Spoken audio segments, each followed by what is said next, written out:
The moment I realized the bus was gone, my life split cleanly into a before and an after. The exhaust still hung in the bright morning air, a thin grey ribbon dissolving above the sunlit road, while my heartbeat thudded louder than the traffic rushing past. I stood there with my bag half open, one shoe slightly untied, watching the empty space where the bus should have been, feeling like something important had just slipped past me and didn't care enough to wait. That missed bus felt like proof that the world was moving forward without me, that I was late not just for work but for everything I had hoped my life would become. If you believe in kindness, second chances, and unexpected turns that change lives forever, take a moment right now to like, comment, share, and subscribe to the channel Kindness Touch.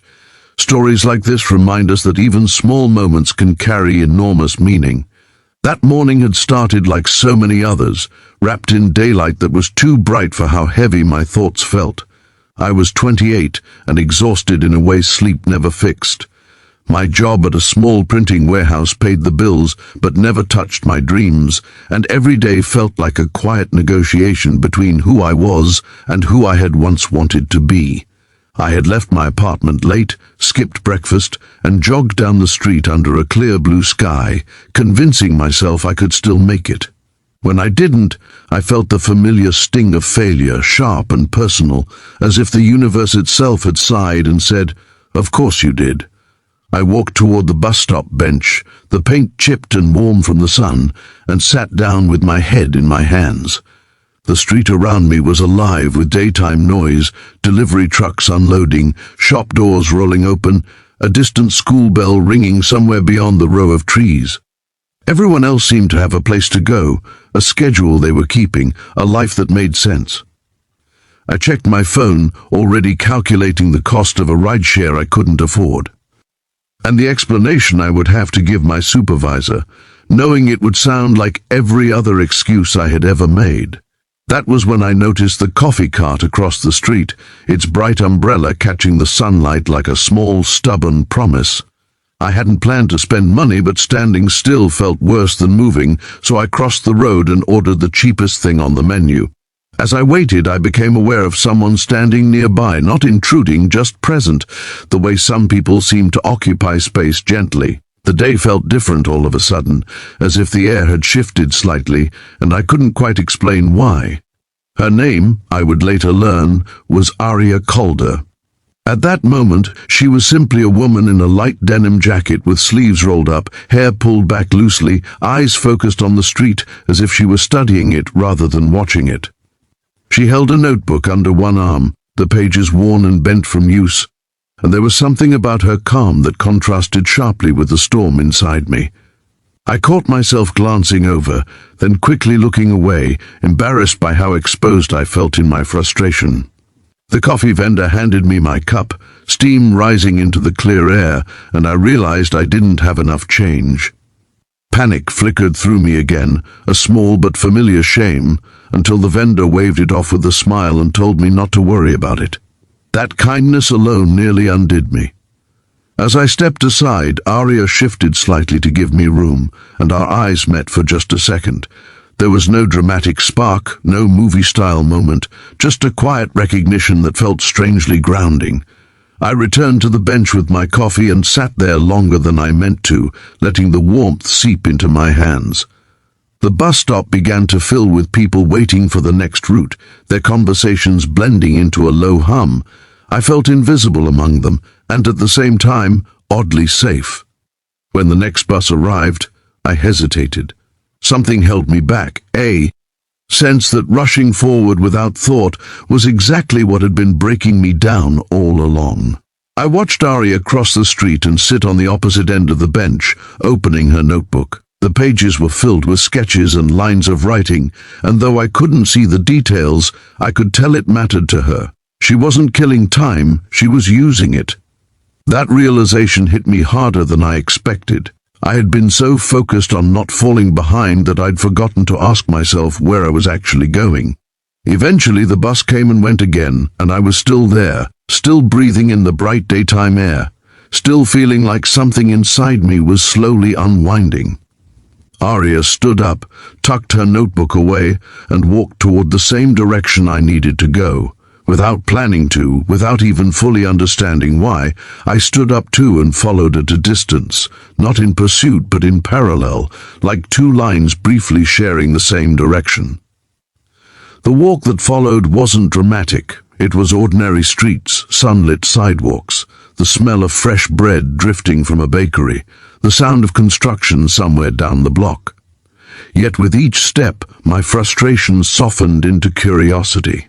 When we reached an intersection, Aria slowed, looked around as if deciding something, then turned into a small public park I'd passed 100 times without noticing.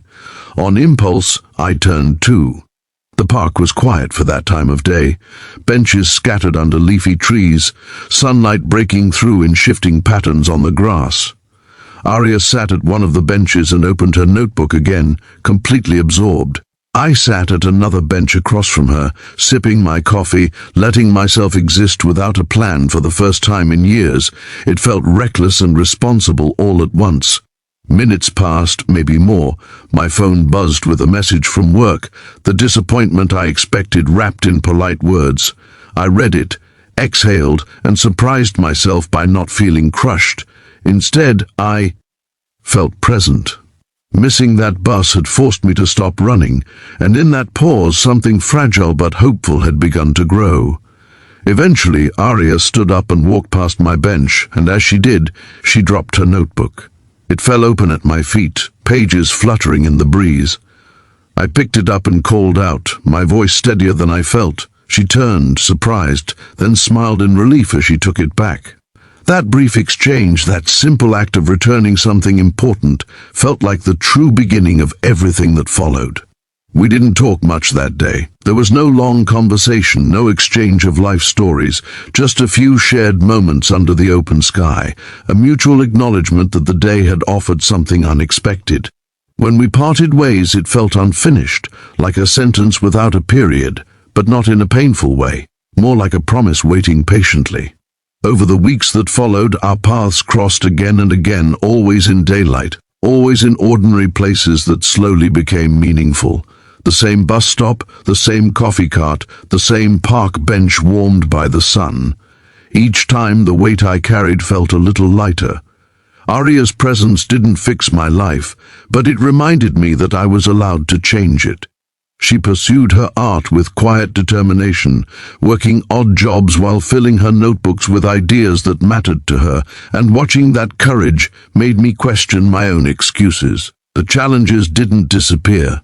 Money was still tight, uncertainty still pressed in on me, and there were days when I wondered if I was foolish for believing that a missed bus could mean anything at all.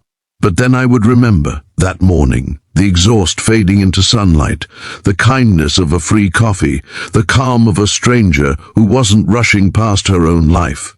I started applying for different work, taking small steps toward something that felt more honest. Progress was slow, but it was real. One afternoon, months later, I found myself standing at that same bus stop again, this time early, the sky wide and blue above me.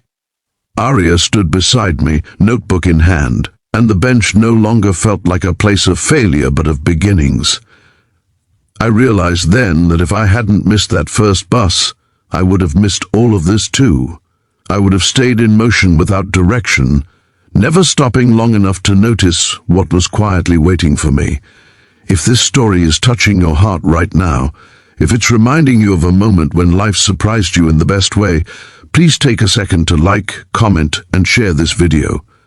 Your engagement helps stories like this reach others who might need them today. I still think about how fragile everything is, how easily our lives could tilt in another direction because of something as small as bad timing. But I no longer see those moments as failures. I see them as invitations. Missing that bus taught me to slow down, to notice kindness, to believe that second chances don't always arrive with loud announcements.